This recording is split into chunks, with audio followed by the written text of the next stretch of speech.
ଗୋଲାପ ଗପ ନମସ୍କାର ଗୁରୁମା।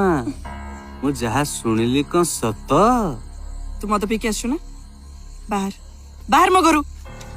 ମଦୁଆ। କଣ କହିଲୁ? ମଦୁଆ?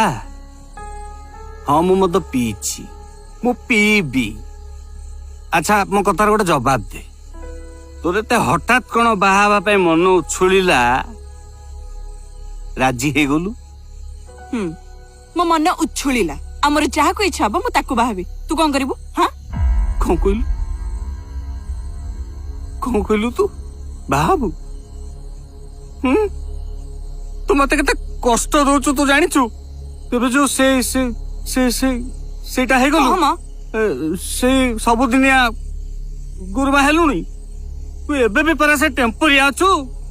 ଆଚ୍ଛା ସରକାରିଆ ଚାକିରିଆ ମିଳିଗଲା, ସେଇଥିପାଇଁ ତୋର ଏତେ ଟେମ୍ପର? ତୁ ଭୁଲିଗଲୁ? ଏଡ଼ିକଟେ ବେଳୁ ମୁଁ ତତେ କେତେ ଭଲ ପାଏ, ତୋ ପାଇଁ କେତେ ମାନସିକ ମୁଁ କରିଛି ଗୋଲାପ। ମା ପିତା ବୋଲିଙ୍କ ପାଖରେ କେତେ ନଡିଆ ଯାଚିଛି। ତୁ ଆଜି ବି ସେଇ ଲୋଭୀକୁ ଲୋଭି ହେଇକି ରହିଲୁ ଗୋଲାପ। ଠାକୁରାଣୀ ସବୁ ଦେଖୁଛନ୍ତି, ଠାକୁରାଣୀ ସହିବେନି ଗୋଲାପ। ତତେ ଅଭିଶାପ ଦେବେ ତତେ। କହିଯା ତୋ ମନରେ ଯେତେ ବିଷ ଅଛି ସବୁ ଗାଳି ପକା। ହାଇରେ ବେଇଆ, ଯେତେବେଳେ ମୁଁ ତତେ ହଁ କହିଥିଲି ତୁ ମତେ କଣ କହିଥିଲୁ? ଲୋଭୀ, ସରପଞ୍ଚର ସ୍ତ୍ରୀ ହେବି ବୋଲି କାଳେ ମୁଁ ତତେ ହଁ କହିଦେଇଥିଲି। ଭୁଲି ଯାଇଛୁ? ସେତେବେଳେ ମୁଁ ରାଗି କହିଦେଇଥିଲି ଗୋଲାପ। ଓହୋ, ଆଉ ଏବେ ଯୋଉ କହିଲୁ ଗଭର୍ଣ୍ଣମେଣ୍ଟ ଚାକିରି ଲୋଭରେ ତାକୁ ବାହା ହେଇଯାଉଛି ବୋଲି?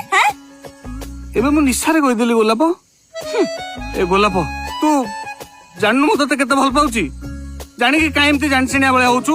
ହେବି, ମୋର ମନ ଯୋଉଠି ଉଛୁଳିବ ମୁଁ ସେଇଠି ବାହାବି। ତୁ କଣ କରିବୁ? ଯା ଏଠୁ ଯା। ଗୋଲାପ, ଏ ଗୋଲାପ, ଚାଲ। ଗୋଲାପ।